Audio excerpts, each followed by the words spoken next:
ትናንትና ወለት በኢትዮጵያ ኦርቶዶክስ ተዋሕዶ ቤተክርስቲያን በሃዲያና ስልጤ ሀገረ ስብከት በአመካ ወረዳ በበታራ ሐውንባያ ቀበሌ ልዩ ስሙ ታችኛው በታራ በሚገኘው በሰማዕቱ ቅዱስ እስጢፋኖስ ስም በታነጸው መቃኞ ቤተክርስቲያንና በመናን ላይ በጣም አሳፋሪ ጥቃት ተፈጽሟል። በመረጃው መሰረት ጥቃቱ የተፈጸመው ሐምሌ 15 ቀን ነው ከሌሊቱ 7 ሰዓት ላይ ነው። በአካባቢው በሚገኙ የሌላ እምነት ተከታዮች ነው። መጥራት ስላልፈለግን ነው። 6 ኦርቶዶክሳውያን ከፍተኛ የአካል ድብደባ ተፈጽሞባቸዋል። በቦታው የነበሩ ሰዎች የመሳሪያ ድምፅ ሰምተዋል። የመቃኞ ቤተክርስቲያን ህንፃው ሙሉ በሙሉ ፈርሷል። የሃዲያና ስልጤ ሀገረ ስብከት ጽሕፈት ቤት ድርጊቱን ያወገዘ ሲሆን ጥቃቱን የፈጸሙ አካላት ለህግ ይቅረቡልን የሚል ለመንግስት ጥሪ አቅርቧል። ነገር ግን ማን እንደሚያቀርብ አናውቅም። አጠቃላይ በፈረሰው ምትክ ደግሞ ሌላ ቤተ አገልግሎት እንዲጀምርና ጉዳት የደረሰባቸው ወገኖች የህክምና ካሳ እንዲያገኙ ነው ጥያቄ እየቀረበ ያለው። እንደምትመለከቷቸው ተደብድበዋል። ብዙ ነገር ሆኗል። ይሄ ያስቆጣቸው የአካባቢው ወጣቶች ሰልፍ ወጥተዋል። በትናንትናው ዕለት ፍትህ ለኦርቶዶክሳውያን በማለት እንደሚከተለው ሰልፍ ወጥተዋል።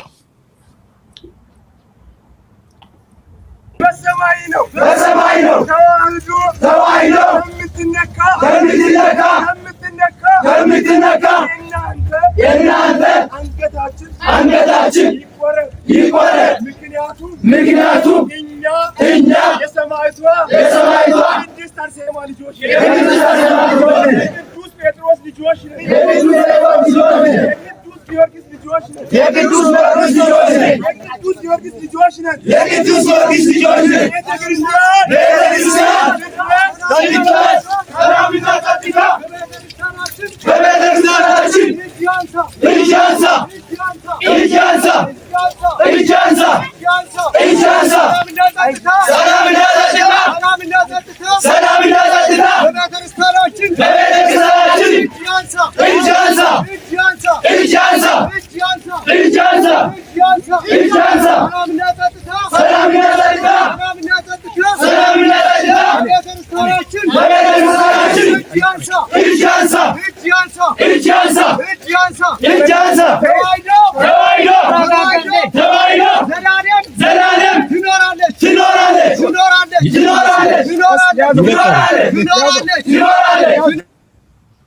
ይበቃናል። የተጎዱትን ተሸክመው ነው ጥሪ እያቀረቡ ያሉት። እኛም የምንለው ይሄ ነው። የዚህ አይነት ቁጣ ያስፈልጋል ነው የምንለው። መብት ለማስከበር በዘመቻ በተቀናበረ መልክ ነው እየቀጠለ ያለው በቤተክርስቲያን ላይ። እንደምታውቁት ስራዬ ተብሎ ሲፈልግ የመንግስት አካላት ሲፈልጉ የሌላ እምነት ተከታዮች ሲፈልጉ በተለያየ ቦታ ላይ አንዳንድ ጊዜ ፈጣን ምላሽ ሰጠን የሚሉ አሉ። የሆነ ነገር ሲደረግ እነሱ የማይፈልጉት ሲነግር ፈጣን ምላሽ አጥፊዎችን ያዝን በቁጥጥር ስር አዋልን ይላሉ።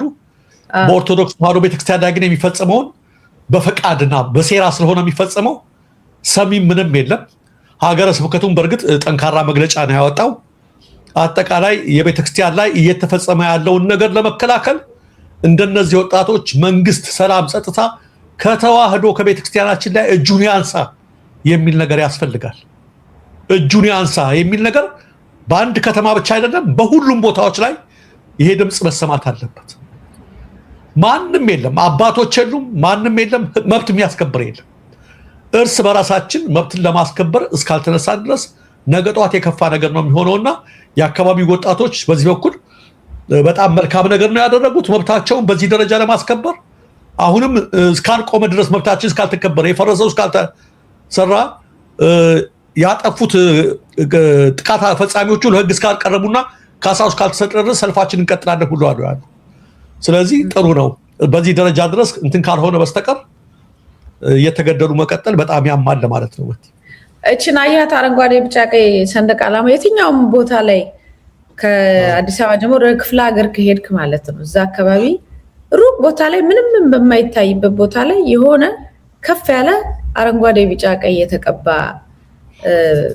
ቤትም ህንጻም ካገኘ የኢትዮጵያ ኦርቶዶክስ ተዋሕዶ ቤተክርስቲያን ነች ብቻ ነች፣ ሌላ ምንም አይደለች። በየትኛውም አካባቢ ሰንደቅ ዓላማ ተከልክሎ በማይውለበለብበት አካባቢ ሁሉ ከላይ ከየትኛውም አቅጣጫ ስትሄድ ከላይ ቁጭ ብላ አረንጓዴ ቢጫ ቀይ ጣራዋ ተቀብቶ ካየ የኢትዮጵያ ኦርቶዶክስ ተዋሕዶ ቤተክርስቲያን ነች እና ለዚህ ነው የሚመቷት። በቃ በሰንደቅ ዓላማውን ያሉ ያስጓራቸዋል፣ ያማቸዋል። የባንዳነት ተግባር አለ፣ ኢትዮጵያን የመጥላት መንፈስ አለ። ስለዚህ ሄደው እየመረጡ አሁን እነዛ ብቻ ነበር የቀሩት። በተለይ ኦሮሚያ አካባቢ ቤተክርስቲያናት ብቻ ነበረ የምታየው በአረንጓዴ ቢጫ ቀይ ያሸበረቀ እንጂ በየመንገዱ ምናምን አታይም የኢትዮጵያን ባንዲራ። ቤተክርስቲያን ነበረች የቀረችው፣ እንደዚህ ያፈራርሷታል። አሁን ደግሞ በደቡብ በጠቅላላ ጉራጌ አካባቢ እንደዚህ አይነት ክስተት እየተደረገ ነው።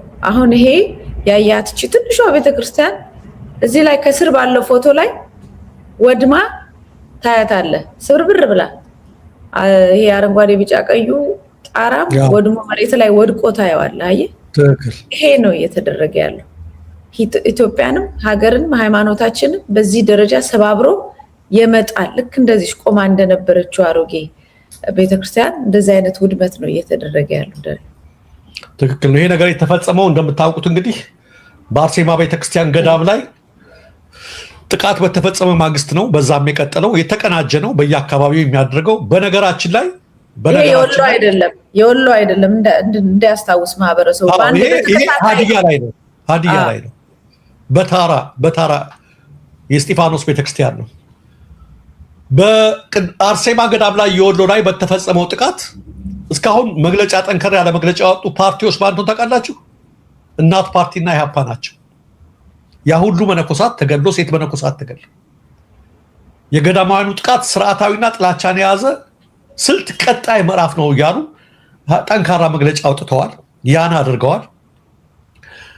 እነሱ ብቻ አይደሉም።